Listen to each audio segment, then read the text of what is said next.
Have you ever regretted a word you said in anger? Have you ever said something in a moment of rage that caused a precious relationship to suddenly crack? We all have moments like that. When angry, the heart beats faster, the breath becomes hurried, and our ego, like a flame, is ready to burn everything down just because of a fleeting impulse. But in that moment of anger, silence is an act of compassion. It is not just compassion toward the person in front of us, but also compassion for ourselves. The Buddha's teachings: keep your words when your mind is disturbed. In the Dhammapada, the Buddha once said, "Not speaking harsh words is a greater victory than any other victory. For a word spoken in anger can be sharper than a sword and deeper than a wound on the skin." A person practicing, or anyone on the path of awakening, learns to turn inward before reacting outward.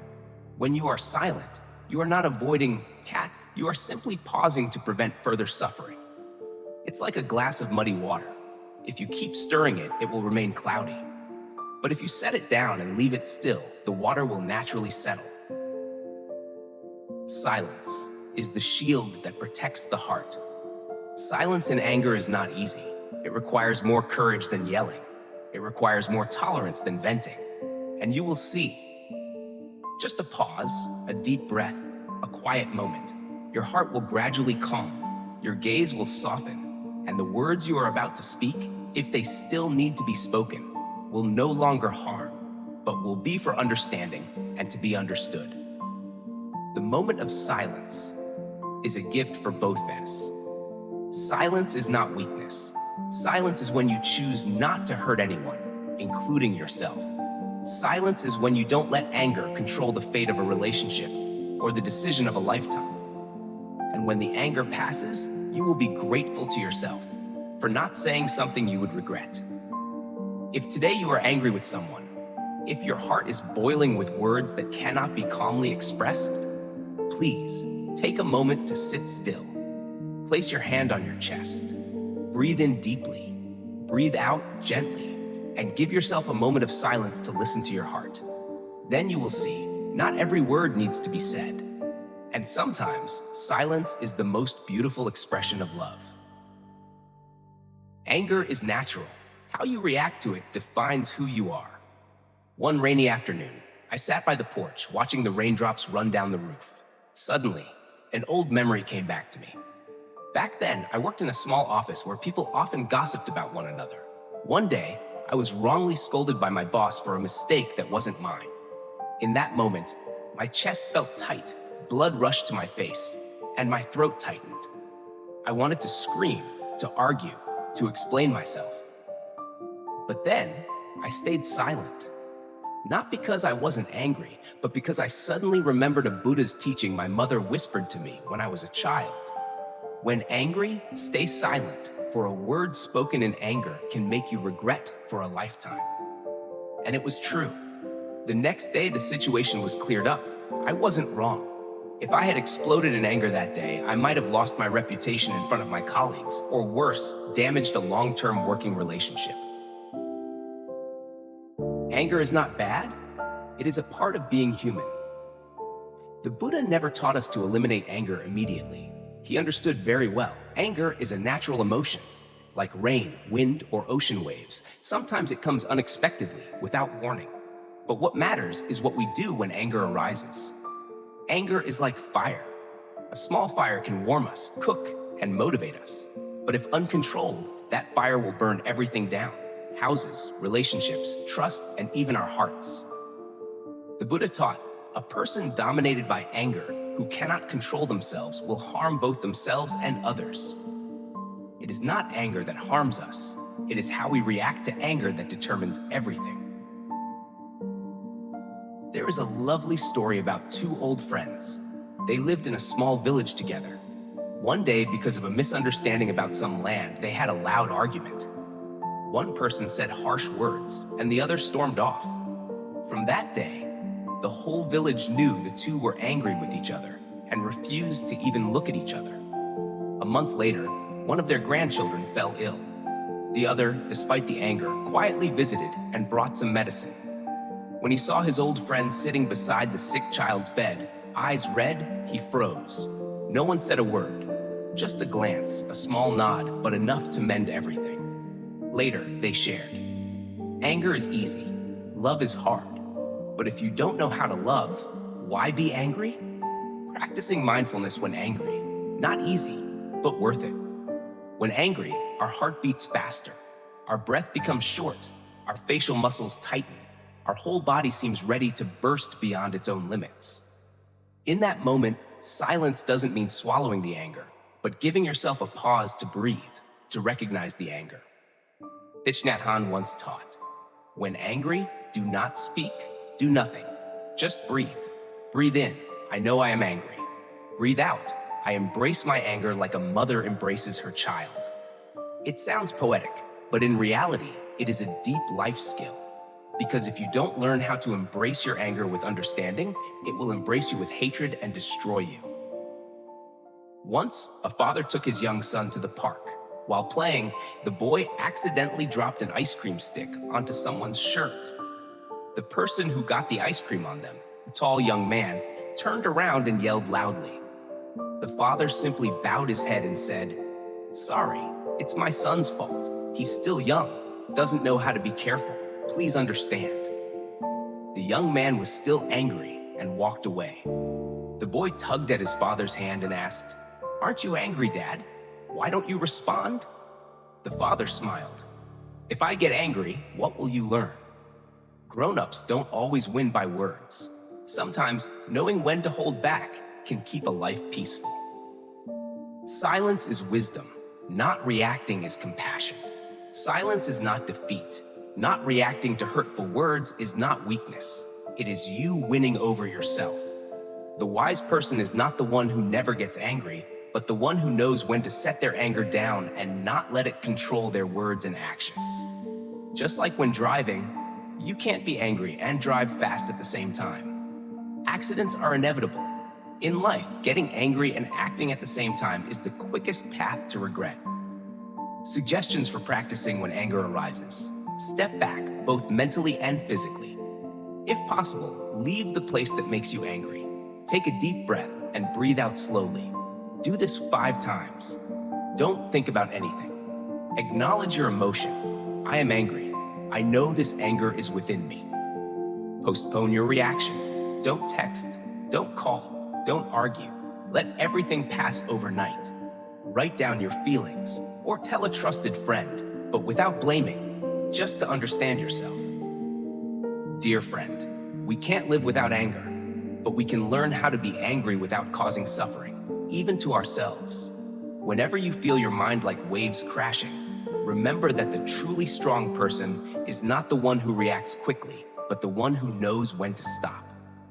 And if today you are angry with someone, try sitting still, placing your hand on your chest, breathing deeply, and ask yourself, is what I'm about to say worth trading my peace for? Anger is a natural emotion, but if we let it rise and repeat endlessly, that anger will become a habit, a reaction, a wound that doesn't heal in the heart. The Buddha taught that mindfulness is the path out of suffering, including anger. So how can we practice mindfulness when anger arises? Mindful breathing, bringing the mind back to the present. When you're angry, the first thing to do is breathe. Not to breathe in air, but to breathe to bring your mind back to the body, to take the attention away from the anger swirling in your mind. Sit still with a straight but comfortable posture.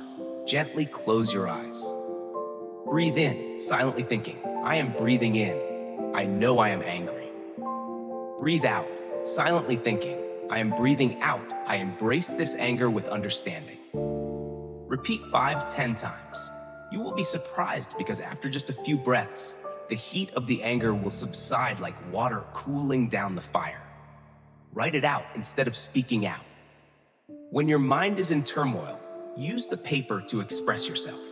Write down everything you want to say, scream, or blame. But don't send it. Keep it as a draft of your anger. After a peaceful night's sleep, go back and read those lines, and you'll see. Some things, if said immediately, will hurt forever. The Buddha taught that whenever we are angry, it's not just the present moment being hurt, but also old wounds from the past being triggered. Are you angry because someone disrespected you? It might be because when you were young, you were unfairly scolded. Are you angry because you were abandoned? It might be because when you were a child, you felt you were not loved enough. Try placing your hand on your heart and whisper to yourself, I know I am hurting. I am very angry, but I will not let this anger harm anyone, even myself. Look at the person who makes you angry with the eyes of understanding. There is a Buddhist teaching worth reflecting on. The one who harms you is the one who is suffering. When someone speaks harsh words, they may also be carrying their own suffering, insecurities, and wounds. They haven't learned how to love in a healthy way. It's not to justify bad behavior, but if you understand that they are suffering, instead of reacting, you can release the burden in your own heart. It's like a person who is burned doesn't blame the fire. You simply stop touching it and find a way to heal yourself. End with gratitude. After the anger has passed, if you haven't harmed anyone, said hurtful words, or acted impulsively, be grateful to yourself. Grateful that you didn't react immediately. Grateful that you chose peace instead of a battle. Grateful that you learned to love yourself and others a little more. 3-minute meditation, calming the angry mind. If you don't have much time, try this short meditation whenever emotions surge. 3-minute meditation to heal anger. Preparation, sit in a quiet place. Place your hands on your chest or stomach. First minute, breathe in deeply, breathe out slowly. Feel the breath as a stream of cool water flowing through your body. Second minute, name the emotion. I am angry, I am hurt. Do not judge, just recognize. Last minute, whisper in your mind, I choose peace, I deserve to be loved. 3 minutes, enough for you not to say something you will regret. Anger comes and goes, but words last. People often say, you just shout and then it's over. But the truth is, the pain from words can stay with someone for a lifetime. You may be right, but if you get angry and speak in the wrong way, you are still creating more suffering. Learn to keep a moment of silence before you speak. Learn to breathe before you react. And learn to embrace yourself with love, even when you are angry. Because as the Buddha taught, to keep a peaceful mind amidst anger is to keep a whole lifetime. If you find this content helpful, I can help you create a series of healing articles on other emotions such as unnamed sadness, envy, and how to transform it, how to forgive those who have hurt you. Words spoken in anger, like arrows that have left the bow of. Have you ever accidentally said something that hurt someone and then spent the whole night regretting it? Have you ever felt that, just because of one word in a moment of anger, a close relationship slowly cracked and then was lost, never to be mended? We all experience moments like that, when emotions overpower reason and the mouth speaks before the heart has time to think. One angry word can burn down a whole forest of merit. The Buddha once taught, a careless word, like an arrow released from the bow, once it is shot, it cannot be recalled. Anger, when it erupts into words, is no longer a tool for communication, but a weapon. It not only carries negative energy, but also targets the person in front of you like a sharp arrow. Once it hits, it can leave a deep, lasting, and difficult to heal wound in the heart. The word sorry may be said afterward, but the wound from hurtful words is not easily forgotten. Because once the words have entered the ears of others, they no longer belong to you. I remember a story from my close friend. She is a single mother, juggling work and caring for a young child. One day, after coming home late and exhausted, she found her child had spilled soup on the floor. She yelled, "Why are you always so clumsy? You just make my life harder." The child, only 6 years old, silently cleaned up the mess and then ran to his room. That night, she went to his room and saw him asleep, hugging his teddy bear tightly, with tear stains still on his face. She froze. One word, spoken in just a few seconds of anger, shattered the fragile confidence and small heart of her beloved child. The next day, she apologized, but the child only nodded quietly. From then on, the bond between mother and child seemed to have a small distance, small, but always present. And my friend always regretted, I wish that day I had just stayed silent or taken a deep breath and spoken more slowly. When you are angry, your body feels like it's burning, your heart races, your hands tremble, and your mind has 100 voices urging you. You have to react. You have to speak your mind. At that moment, your mouth is like a big fan, blowing out strong gusts of wind, unintentionally fanning the flames of anger. But do you know? Fire doesn't burn everything on its own. It needs wind. And the strongest wind is the words spoken in anger. If you don't stop, if you don't maintain a little mindfulness, that fire could burn down all the beautiful things you've carefully nurtured for years. A friendship, a love, a home, or even your reputation. In the past, in a small village, there was a blacksmith who was very skilled but had a hot temper. One day, in a fit of anger with his apprentice, he yelled, "You'll never amount to anything! You're so stupid!" The boy, deeply hurt, silently left the forge without saying a word.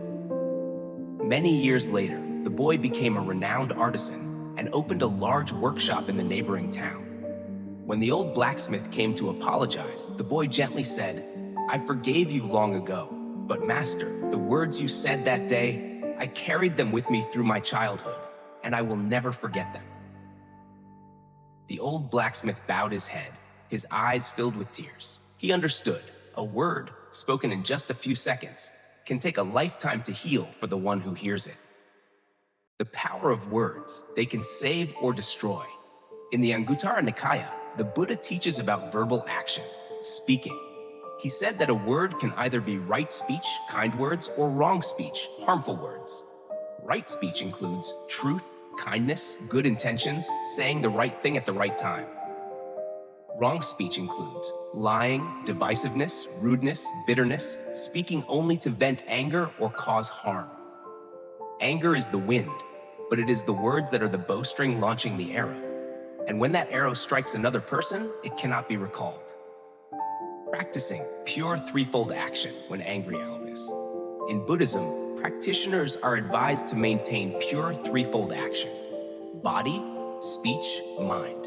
This means not only should your behavior, body be right, but your speech, and thoughts, mind should also be pure.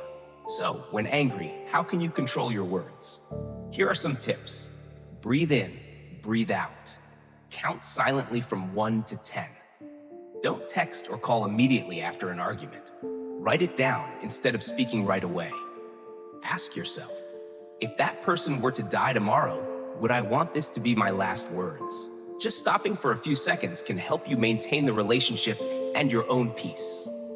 One moment of anger, one nail hammered in, and things that cannot be taken back. In life, we all get angry. Angry at others, angry at ourselves, angry at the circumstances. But what is truly scary is not the anger itself, but what we do, especially what we say in that anger. Some people get angry and then it's over. Others get angry and then realize they've just caused something irreparable. Because once the words are spoken, like an arrow leaving the bow, they can't be taken back. The Buddha once taught, words are either flowers or arrows, depending on the mind that decides them. And to truly understand this, let's look at a simple story, yet one that carries a lifetime lesson. Once upon a time, there was a boy who was very quick to anger.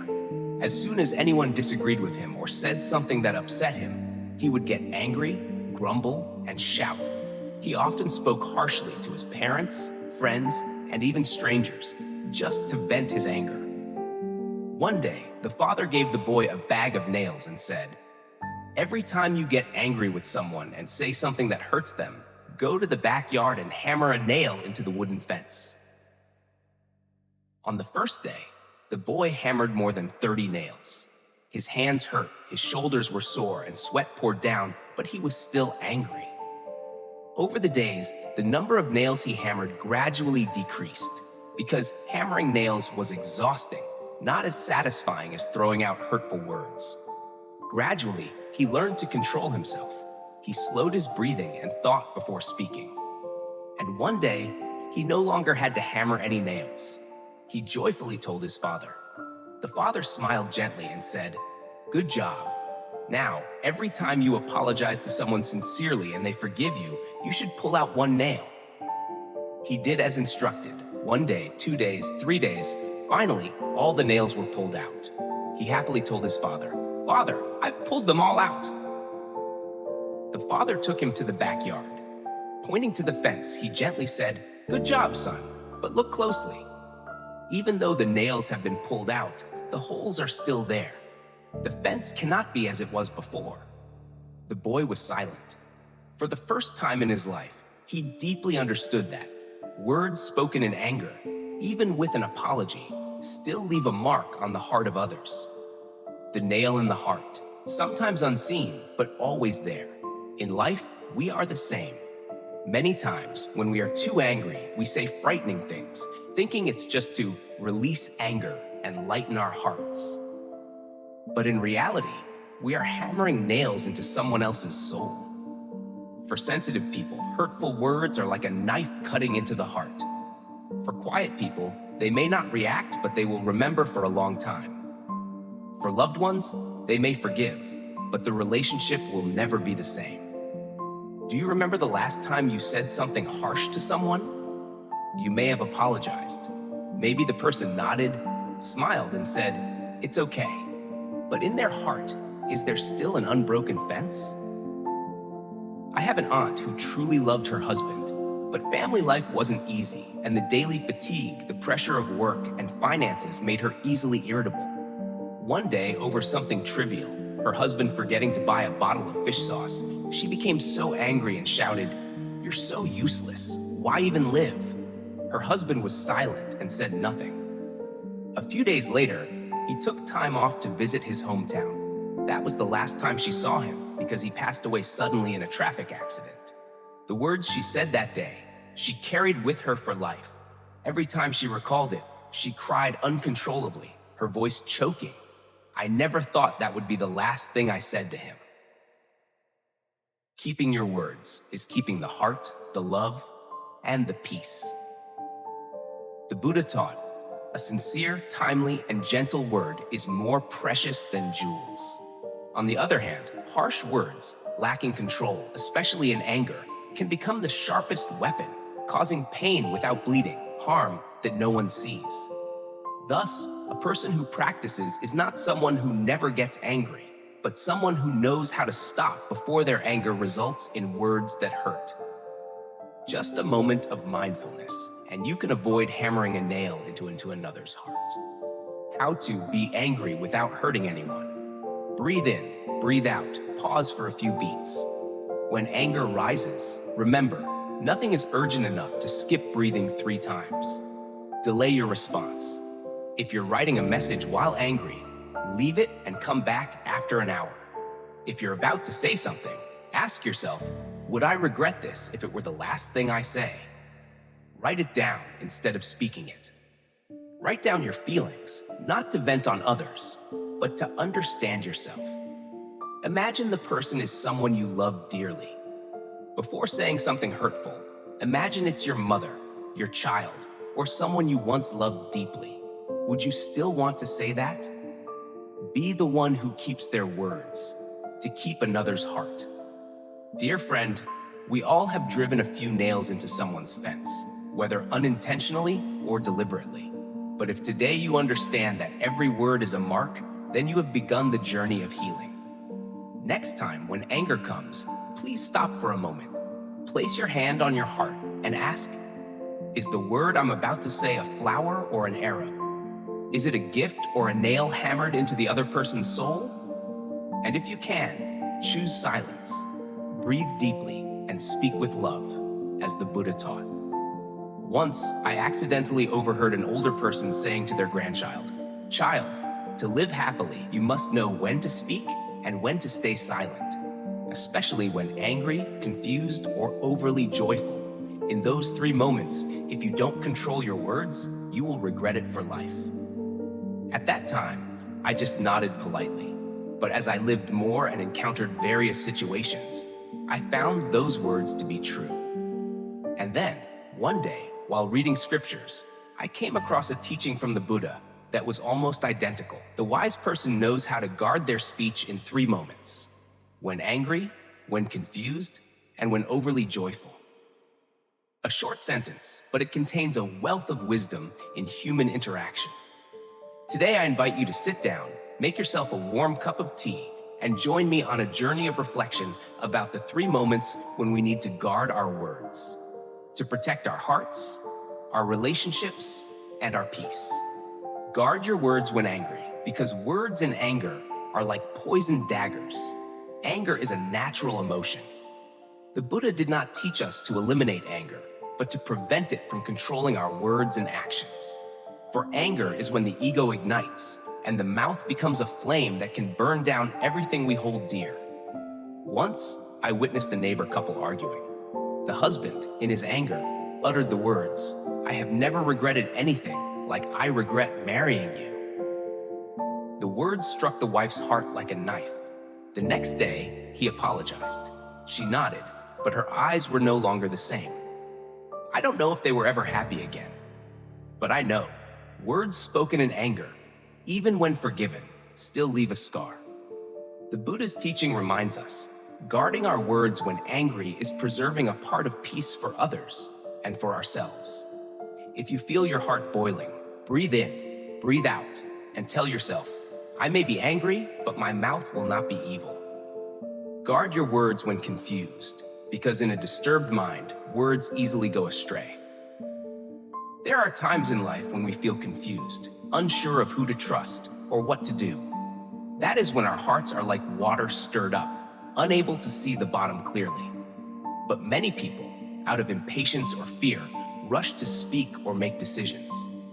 Do you remember the case of a young woman crying online, accusing her boyfriend of betrayal, calling on the internet community to teach him a lesson? Thousands of people joined in insulting and attacking the guy. But later, the truth came out. It was all a misunderstanding. The girl painfully apologized. The guy lost his job, his reputation was harmed, and his family was in disarray.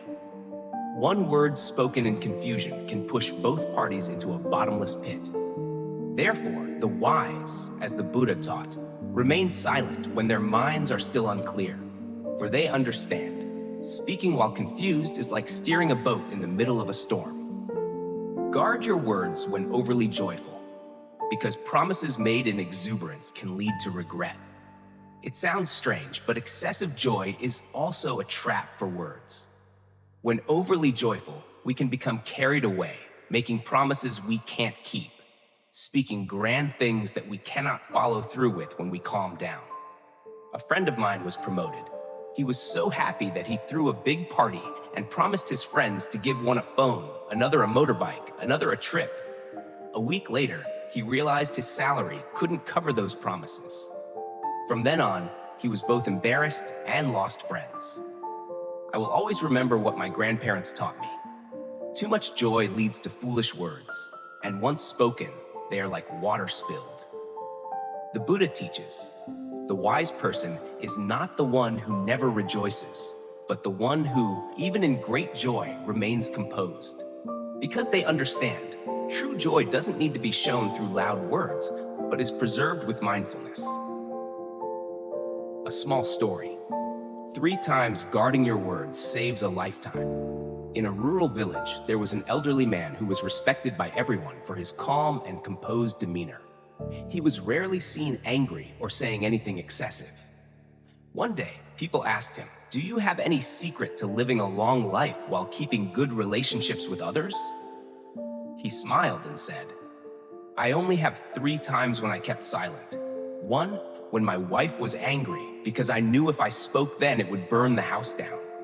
2, when I was distraught over losing the harvest because I knew if I complained it would scare my loved ones.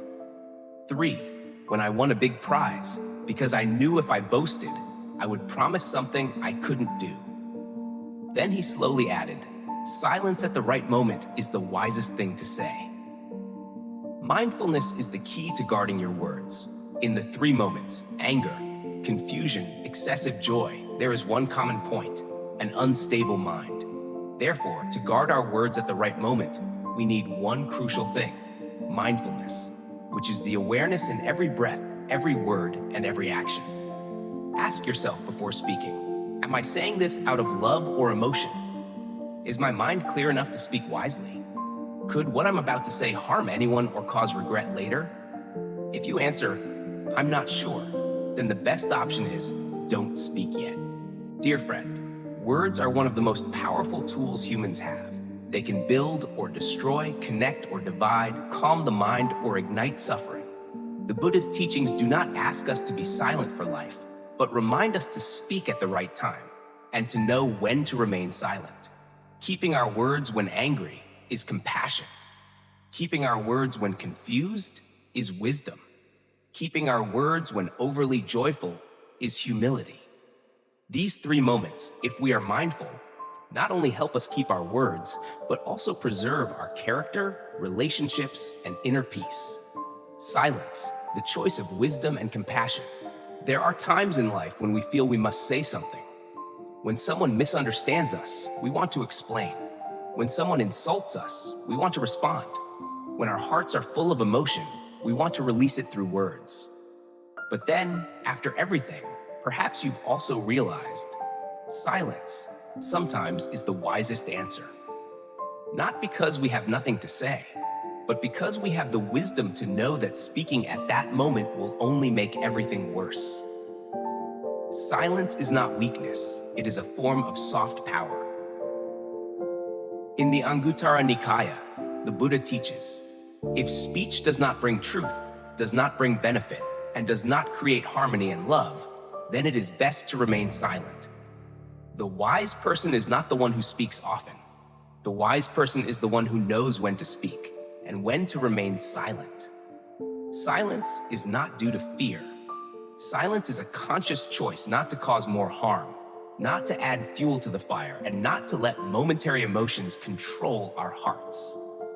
The story of the cup of water. A meditation student once asked his teacher, "Master, I feel that when others speak wrongly about me and I remain silent, it seems like I am admitting they are right, isn't it?" The teacher didn't respond immediately. He filled a cup to the brim with water and handed it to the student. "Take this cup of water and walk around the garden. But remember, do not let a single drop spill." The student carefully walked step by step, focused so much that he no longer thought about anything else. When he returned, the teacher asked, "Did you hear the birds singing, the wind blowing, or what others were saying?" The student shook his head. "No, I was only focused on not letting the water spill." The teacher smiled. That is silence. When you are fully focused on yourself, you are not swept away by the words of others. At that moment, you don't need to react because your mind is calm. Silence helps us not to harm anyone, both others and ourselves. Remember a time when you were very angry.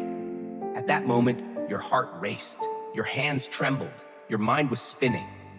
And then, if you didn't stop yourself, you could have uttered words as sharp as knives, hurting the other person and making yourself regret it all night.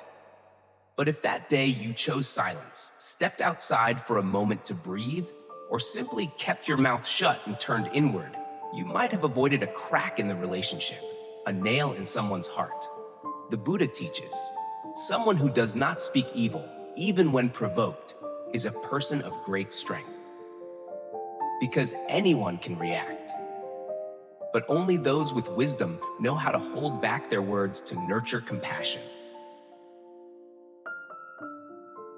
The story of the young wife and mother-in-law Mai, a young woman, once told me about her mother-in-law. When she first married, she was criticized for everything, from seasoning the meals to cleaning the house. There were times when she was so upset, she just wanted to argue. But she thought of the advice her father gave her before she got married. Just remain silent and listen. When people calm down, your words will have value. She chose to take a step back, listen without reacting, And gradually, that silence caused her mother-in-law to change her view. 2 years later, her mother-in-law was the one to tell everyone, "Mai is good. She never argues. She's gentle. And I love her more than I ever realized." A little silence today results in a lifetime of harmony. If Mai had argued that day, the relationship between mother-in-law and daughter-in-law might have always had a rift. Silence to listen, not to avoid meal. There is a common misunderstanding that silence is weakness. It means avoiding confrontation. It means running away. It's not like that. True silence is when you are listening, when you are empathizing, when you give yourself time to understand what is happening. A friend of mine who works in psychology once said, "The ones who are most hurt are often the ones who speak the most. The ones who are silent, it's not that they don't hurt, but they are healing themselves." Sometimes the friend you need most is not the one who constantly asks, but the one who sits beside you, silently, letting you cry, breathe, and speak when you're ready. Practicing mindful silence to nurture compassion. You can try practicing 5 minutes of silence each day as a way to return to yourself. Choose a quiet space, sit upright, and relax. Breathe in, breathe out gently, paying attention to each breath. Do not speak, do not think, just observe the silence inside and outside of you. If emotions arise, simply whisper to yourself, "I am feeling this, and I will let it pass." Just 5 minutes each day, and you will see. Silence is not the absence of words, it is the full presence of the soul. When words are necessary, speak with compassion. Silence does not mean never speaking. There will be times you need to speak, to protect what is right, to share your heart, to help someone overcome suffering. But if you've had time to be silent and listen, then the words you speak afterward will come from a mindful heart, not from an unconscious reaction. At that point, every word will be a flower, not an arrow. In this world full of noise, gossip, and haste, silence is a precious gift you can give yourself and others. Silence helps you avoid causing harm. Silence helps you cultivate compassion. Silence helps you hear your inner voice more clearly. And as the Buddha teaches, silence, like a saint, is silence with wisdom, compassion, and love in it. If today you feel angry, confused, or deeply sad, try silence, not to avoid, but to listen, to heal, and to speak what needs to be said at the right time, in the right way, with a heart full of understanding and love. Forgiveness, the key to unlocking peace. There are times when we feel like we are carrying a heavy stone in our hearts. A word that hurt us, an action that left us disappointed, a past that cannot be corrected. We are angry with others, and sometimes we are angry with ourselves. Anger quietly seeps into our hearts like water soaking into the ground, getting heavier, deeper. And then we realize forgiveness is not to make life easier for others. It is to lighten our own hearts.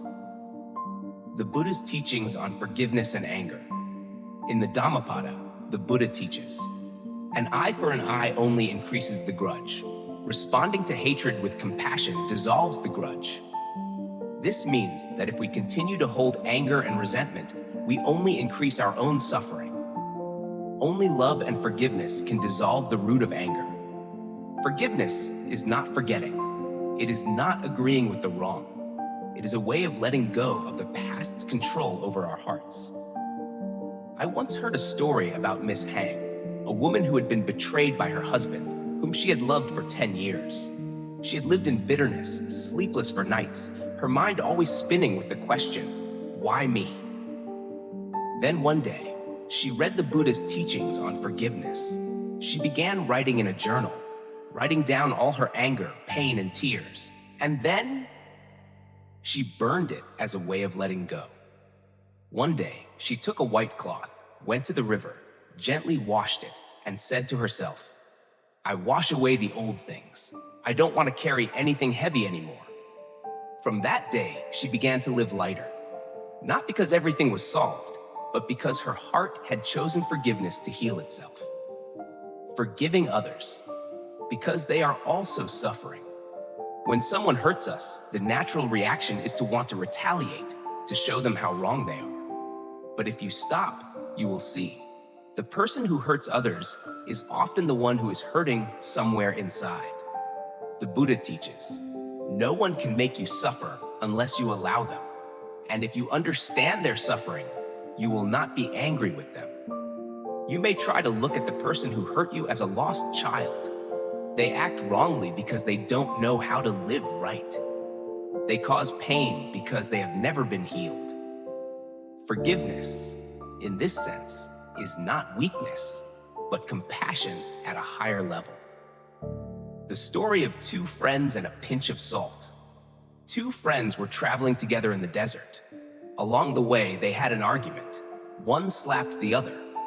The one who was slapped said nothing, but bent down and wrote in the sand, "Today, my friend slapped me." They continued on their way. When they reached a stream, the one who had been slapped slipped and almost drowned. The other friend saved him. After recovering, he took a stone and carved into it. "Today, my friend saved me." The other friend was surprised and asked, "Why did you write it in the sand when I hurt you, but carved it into a stone when I helped you?" The friend smiled, "Because I want the wind to carry away the things that made me sad, but I want to keep forever the things that make me grateful." Forgiving yourself, the most important step in healing of effort. Are you angry with yourself for a past mistake, a wrong decision, a word that made someone leave? Or simply, do you feel like you're not good enough? Sometimes the one who causes us the most pain is ourselves. We blame, punish, and torment ourselves. But this doesn't help. It only makes our hearts heavier. The Buddha teaches, you, like anyone else in this universe, deserve to be loved and forgiven. Tell yourself, I was wrong, but I am learning how to live better. I choose to let go, not because I forget, but because I deserve peace. Practice forgiveness every day so that anger has no roots. You can start with a simple practice. Sit still, close your eyes. Think of the person who hurt you or yourself. Whisper, I understand you were wrong. I have suffered too, but I don't want to suffer anymore. I choose to forgive. I let go, not because you are right, but because I want to be free. Do this every day. At first, it will be hard, but gradually your heart will soften and your spirit will brighten. Forgiveness, not to change the past, but to open up the future. All of us have been hurt, and we have also hurt others. But you don't have to carry those stones for the rest of your life. Forgiveness doesn't erase the memory, but it lightens the burden. And when you forgive, truly forgive, you are opening the door to peace. Anger is a natural reaction, but forgiveness is a conscious choice. The Buddha teaches, those who know how to forgive are the ones who are liberating themselves. You don't need to forgive in one day, but you can start today with a gentle breath, a kind gaze, a self-reminder that I don't want to hold on to anger anymore. I choose love. I choose peace. Keeping a peaceful mind, the root of gentle and compassionate speech. Have you ever spoken harshly to someone you love? Just because you were tired, stressed, or had just gone through something unpleasant? Have you ever asked yourself, why did I speak so harshly when I didn't want to? The answer is simple, because your mind wasn't at peace that day. The Buddha teaches, when the mind is at peace, words are gentle. When the mind is disturbed, words become sharp like a knife. So, if you want to speak with kindness, understanding, and love, the first thing is not to practice how to speak, but to return to care for your mind first. The mind is like the surface of water. Murky water doesn't reflect clearly, and waves carry everything away. Imagine you are standing beside a clear pond. If the surface of the water is calm, you can clearly see the sky, the trees, and even your own reflection. But if you throw a stone, the surface immediately ripples, and the image becomes blurry. If you continuously stir the water, it becomes muddy, and you can't see anything at all. Our mind is the same. When the heart is still, you see your emotions clearly and understand others. At that point, your words will be like a stream, cool, gentle, and easy to touch the hearts of others. But if your mind is disturbed, frustrated, or anxious, no matter how hard you try, your words will stumble, be awkward, and become sharp. The story of the driver and the young woman. There was a young woman in a hurry to go to work, hailing a taxi while feeling frustrated. When she got in the car, the driver asked, "Which way do you want me to go for the quickest route?" She replied irritably, "Just drive however you want, as long as it's not stupid." The driver stayed silent. When the car stopped, she awkwardly took out the money and softly said, "Sorry, I shouldn't have said that." He smiled and responded, "It's okay, I guessed you're not happy today." His words, like a cool breeze, soothed the young woman. Because in the calmness and kindness of the driver, she felt understood without being judged, and she realized a person who keeps a peaceful mind will not easily be swept into someone else's anger. Words are flowers or fire, depending on the mind that sows them. In the Dhammapada, the Buddha teaches, a person who cannot control their words is like a person holding a sword in the marketplace, unintentionally hurting others. Every word we speak is a seed. If our hearts are at peace, full of love, then our words will be like fragrant flowers, soothing the hearts of others. If our hearts are filled with anger, anxiety, dissatisfaction, then our words will be like sharp thorns, hurting others and ourselves. You may have seen this in your own family. When parents are stressed or tired, they are more likely to snap at their children, even for small mistakes. When spouses are worried about money, they are more likely to quarrel and blame each other. But once the storm calms, they all blame themselves. "I didn't mean to say that, but I couldn't hold it in." Therefore, the root of words is the mind. To speak gently and kindly, we must first calm our own hearts. One day, a disciple went to see the Zen master, complaining that, "I try hard, but I still say things that hurt others. I apologize, but they still avoid me." The master said nothing, just poured tea. When the tea overflowed, he continued pouring. The disciple, startled, said, "Master, it's overflowing." The master looked at him and asked, "If you are the cup, and inside is full of anger, resentment, and worry, what will spill out when someone lightly shakes you?"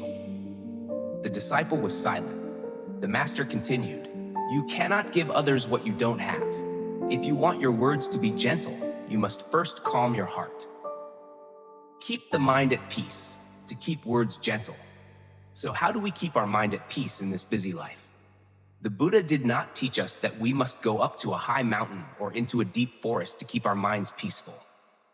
He teaches us that in every breath, in every moment of life, we can nurture peace. Before saying anything, breathe deeply, breathe out slowly.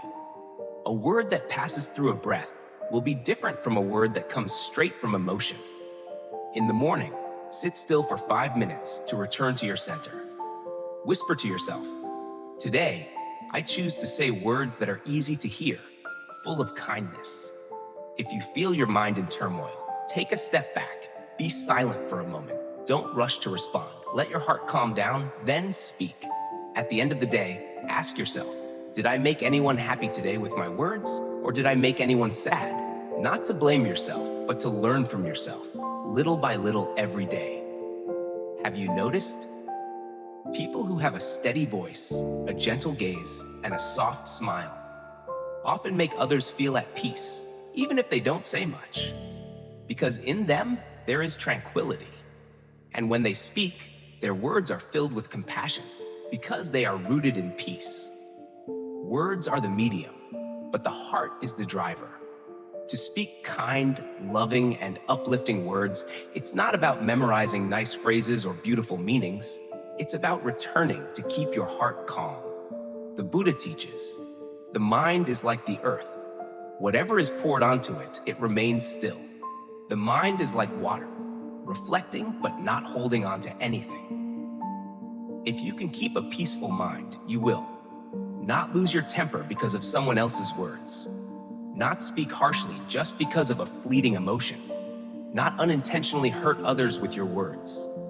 And most importantly, you will be a source of comfort for anyone around you, simply by being present and occasionally speaking a gentle word from the heart. Anger, like a cloud, not the sky. One afternoon, I was sitting in a small cafe in the street. The sun was shining brightly when suddenly a few dark clouds gathered, covering the sun. A quick shower came, fast, hurried, and then gone. And then I thought, human emotions, especially anger, are like clouds. They come, they go, but the blue sky stays. The Buddha once taught, do not identify with your anger. See it as a cloud. It arises, exists, and then dissipates. If you learn to observe your anger, instead of letting it drive your life, you will no longer be controlled by it, nor will you harm anyone, including yourself. Anger is a natural emotion, but it shouldn't be in charge. Someone says something that makes you uncomfortable. Someone does something you can't accept. Your first reaction is anger. Your heart races, your face turns hot, and your mind feels like it's about to explode. You want to say something deserving to the other person. And if you don't stop, you will speak, act, and decide, all in a blind rage. But afterward, when the anger subsides, you may regret it, because the words spoken, the actions taken, cannot be undone. Therefore, the Buddha's teaching does not tell us not to be angry, but teaches us to know we are angry and not let anger control us. The story of the father and the wooden chair. Mr. Tan was a kind father, but he had a quick temper. One day, his son spilled milk onto the desk, soaking all the papers. In a moment of anger, he threw a wooden chair against the wall. The chair broke. His son was so frightened, he trembled. That evening, while cleaning the room, he saw his son sitting alone, hugging his knees in the corner. The terrified look in his eyes haunted him all night. He said to me, I was angry for just a few minutes, but that look I will remember for the rest of my life. From that day on, he started practicing seeing anger as a cloud. Whenever he felt himself getting upset, he would quietly step onto the balcony, look at the sky, and breathe slowly. One time, I counted 90 seconds, and the anger passed. When you watch a cloud pass by the sky, do you try to hold on to it? No, you just observe. The cloud passes, and you remain sitting there, quietly. Anger is the same. If you cling to it, it will drag you along. If you observe it, you will maintain your freedom of mind. The Buddha teaches, knowing you are angry is the first step toward mindfulness. Each of us should practice observing anger like a passing cloud. Stop right when you feel your anger rising.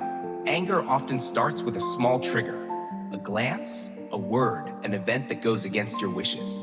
The moment you feel your heart beating faster, your breath getting quicker, stop. Don't respond. Don't react. Don't rush to decide. Tell yourself, I am angry, but I am not this anger. Breathe deeply and observe this. You can apply this simple practice. Breathe in. I know anger is present. Breathe out. I embrace this anger with mindfulness. Do this as if you are holding a crying child, not pushing it away.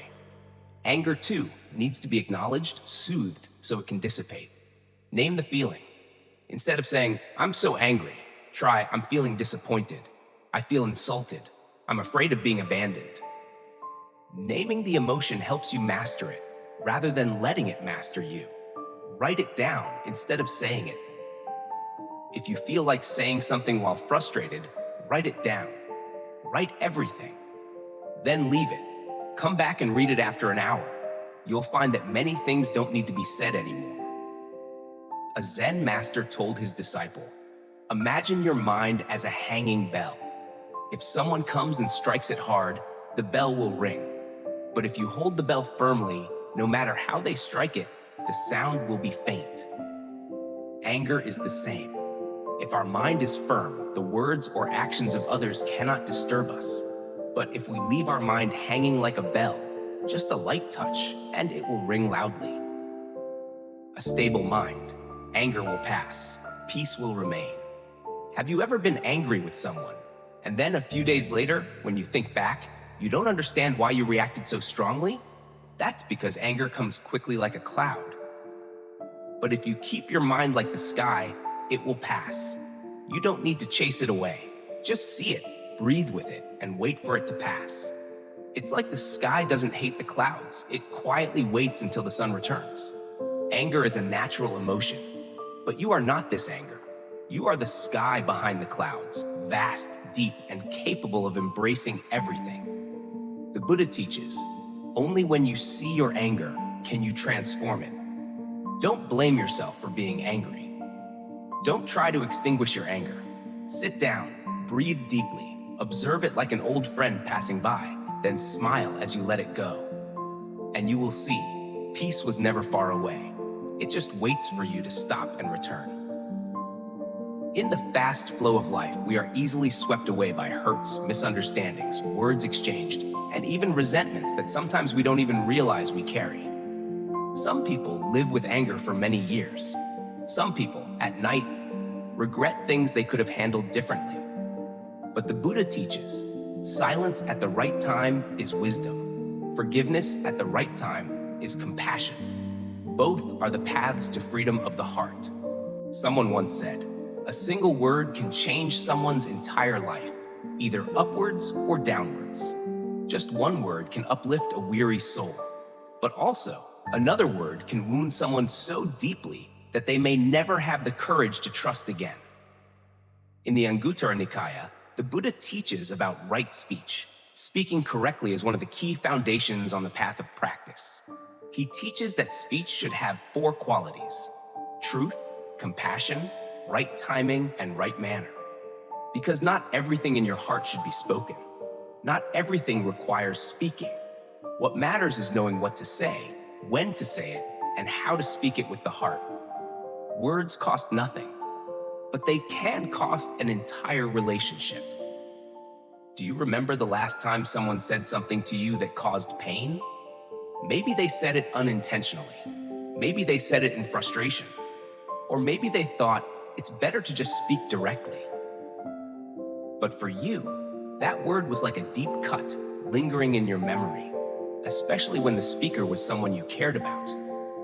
On the other hand, sometimes just a simple sentence like, I believe you can do it. It's okay, I'm here for you. You don't need to be perfect, just be yourself, is enough to give someone the strength to live another day, to continue on a difficult path. A student went to see the Zen master and said, Master, I feel my words have no value. People hear them and then forget. The master said nothing. He handed the student a pencil and a piece of paper. Then the master took the pencil and broke it in half. What do you see? A broken pencil. Just like this, said the master. A wrong word, spoken at the wrong time, in the wrong way, can break a connection. But a whole pencil, if used properly, can write a poem. Words are tools for building or breaking. It depends on the mind when they are spoken. Words at the wrong time, like sunlight during a hailstorm. Have you ever received a comforting word at the wrong time? When you're in pain, someone says, it's no big deal, get over it. When you lose your job, they say, you probably didn't try hard enough. Even if they don't mean any harm, those words invalidate your pain. Right timing means when the listener is ready to receive. Otherwise, no matter how kind the words, they will come off as irrelevant, even cruel. The Buddha teaches, a right word spoken at the wrong time is like planting seeds during a drought. Mr. Bing was a strict father. His son Nyut wasn't good at school and was quiet. One day, Nyut got a bad grade. Mr. Bin got angry and yelled, why do you always disappoint me? That night, Nyut skipped dinner and didn't say a word. 3 days later, he wrote a note and left it on the table. I'm sorry I'm not as good as you hoped, but I don't know what value I still have. Mr. Bin was stunned. That was when he realized what seemed like a lesson could actually plant a feeling of uselessness in his child's heart. From that day on, he began to learn how to speak less and listen more. Instead of scolding, he sat beside his son and said, you don't need to be perfect. As long as you try, I'll always be here. Words from the heart are unadorned language. A person with a heart of understanding and love doesn't need to use flowery words. They won't try to teach life, or be better than others, but simply speak with empathy. And sometimes that simplicity is what touches the listener the most. Try to remember one time when you were feeling down and someone just sat beside you saying, "I don't know what to say, but I'm here." How warm did that make you feel? The Buddha teaches, words that come from a peaceful heart will enter another's heart like cool water soaking into dry earth. If you want your words to heal, you can start with simple things. Breathe before you speak. A deep breath before you speak can make the difference between words that harm and words that heal. Ask yourself, what is the purpose of this word? If it's to satisfy your ego, to criticize, to win an argument, then keep it to yourself. If it's to share, uplift, understand, and love, then speak. Choose the right time, the right person, the right space. Don't expose someone else's pain in public. Don't speak the truth just to be blunt. Honesty doesn't mean rudeness. It means kindness when sharing the truth. Between people, there are hundreds of invisible distances, differences, pride, old misunderstandings. Words are one of the strongest bridges to connect or break that distance.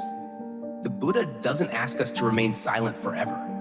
He only advises us, speak words that are helpful, speak words with love, and speak when your heart is at peace. You may be someone skilled in speaking, but what is more valuable is knowing when to speak and when to keep silent. You may have knowledge, reasoning, and evidence, but without compassion, the words you speak are just echoes, not a call from the heart. And you will see, when you begin to speak with a peaceful heart, your words are light, but they penetrate. Few, but enough, and the listener will feel understood, not judged. We live in an era where everyone wants to speak, to argue, to express their opinions. Silence, therefore, is sometimes misunderstood as shyness, lack of voice, or avoidance. But from the Buddha's teachings, we see the opposite. Silence at the right moment is not weakness. It is wisdom. It is the strength of one who knows themselves, understands others, and controls their mind. Silence, not because there is nothing to say, but because you know that speaking now would turn words into knives, not flowers. Silence, not because of defeat, but because you have conquered your own angry, impulsive self.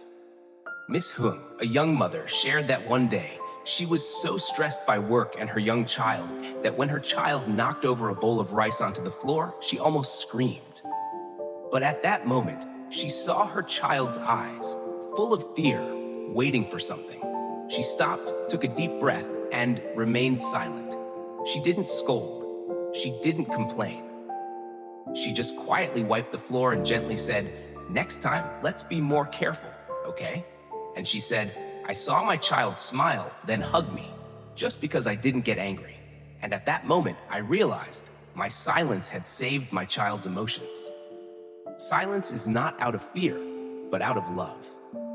People often think silence is not daring to speak up, but in reality, the person who is silent at the right moment is the one strong enough not to need to speak. When someone insults you, if you immediately respond with a sharp word, you are letting your emotions control you.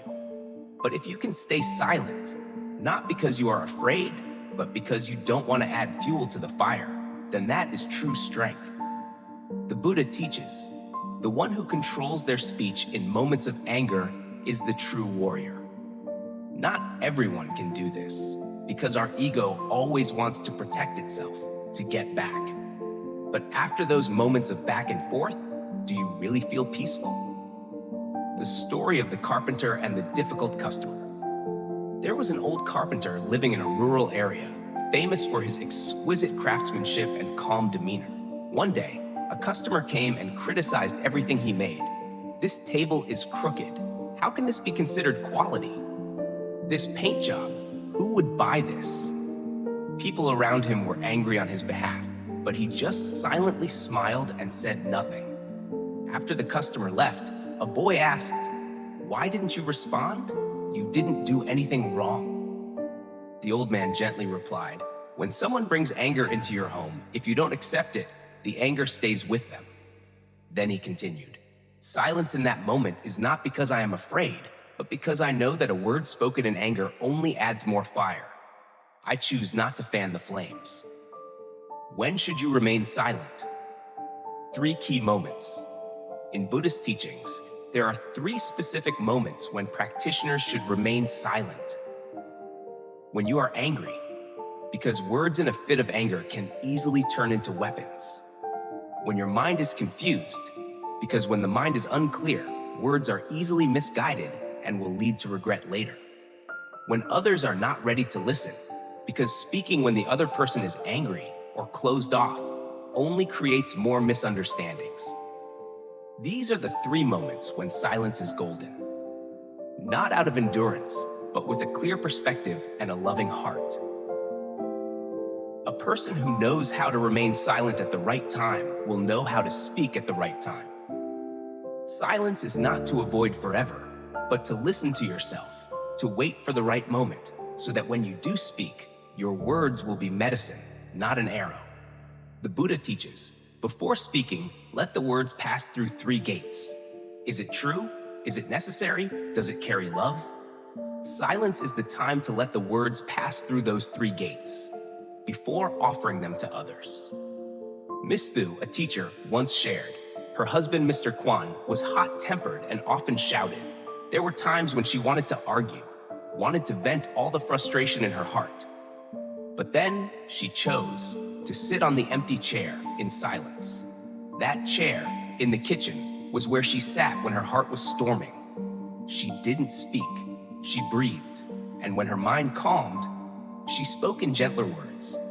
Sometimes without saying anything, just placing her hand on her husband's shoulder.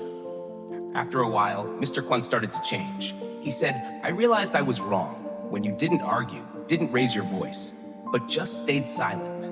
It was that silence that made me reflect on myself.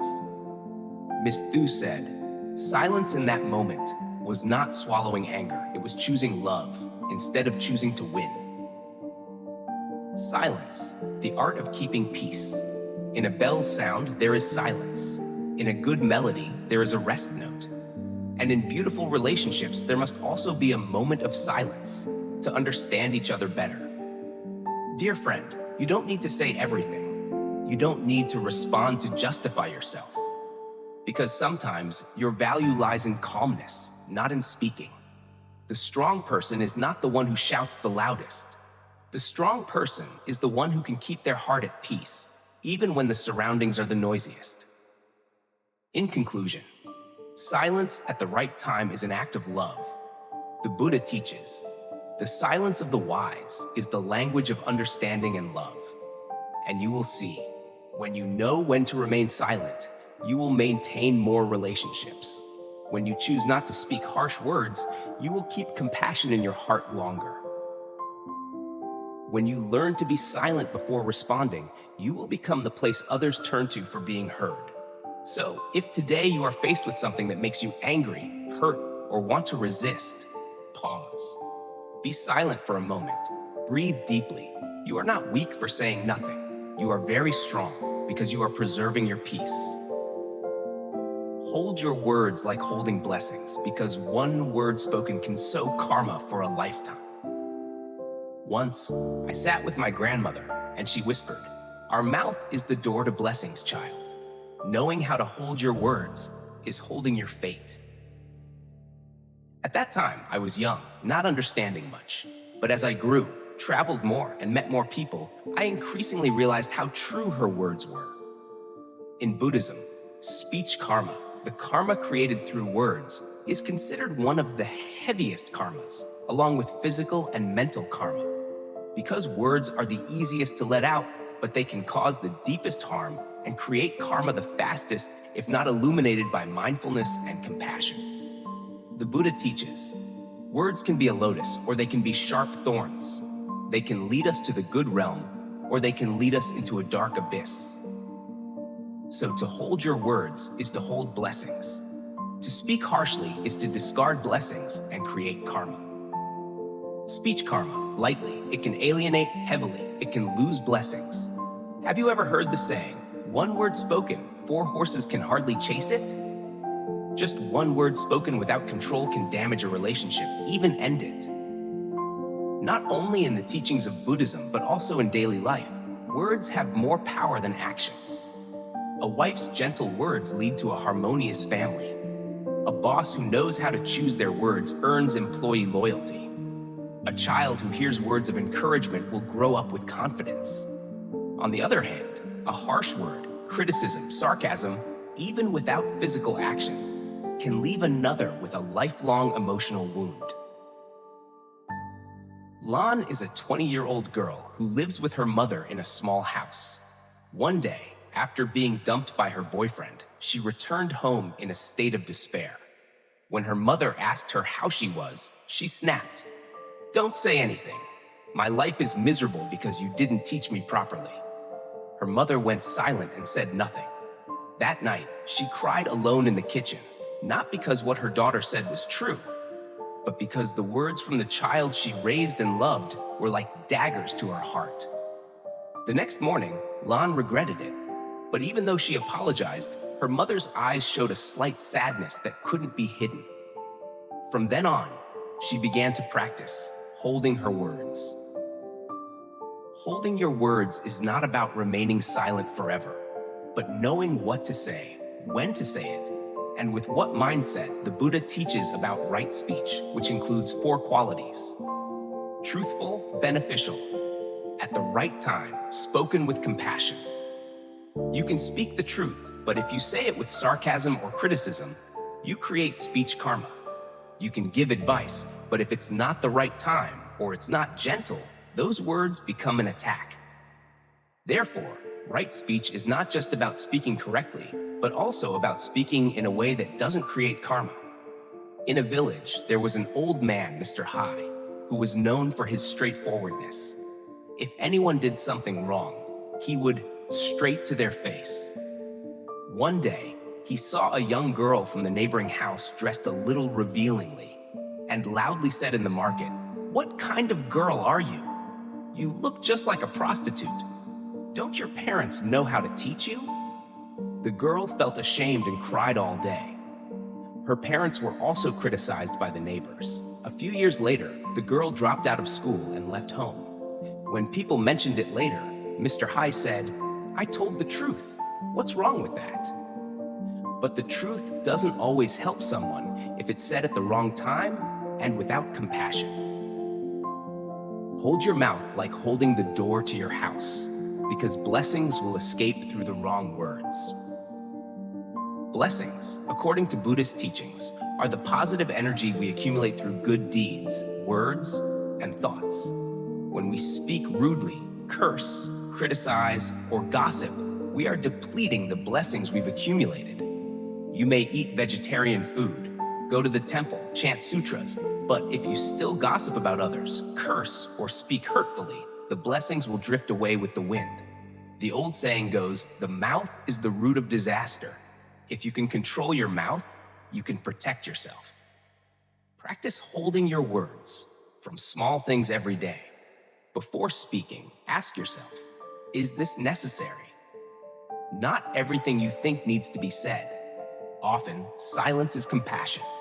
If you can't say something kind, choose not to say anything at all. Instead of judging, "What an ugly outfit," you can choose to say nothing. Because that word doesn't help anyone. It only creates speech karma for yourself. Learn to say kind words. "You did great. I understand you are trying. Thank you for being here." These words, light as a breath, but bring long-lasting blessings. If you accidentally say something wrong, apologize immediately. Blessings are not lost if you sincerely correct your mistakes. A student came to ask the master, "Master, I recite sutras every day, but why does my life still seem full of confusion?" The master asked, "Do you often speak harsh words?" The student nodded, "Yes, but I only speak the truth." The master remained silent, poured tea, and continued pouring until the tea overflowed. The student hurriedly said, "Master, the tea is overflowing." The master smiled, "Your mouth is doing the same thing. Truth without restraint will overflow and ruin everything."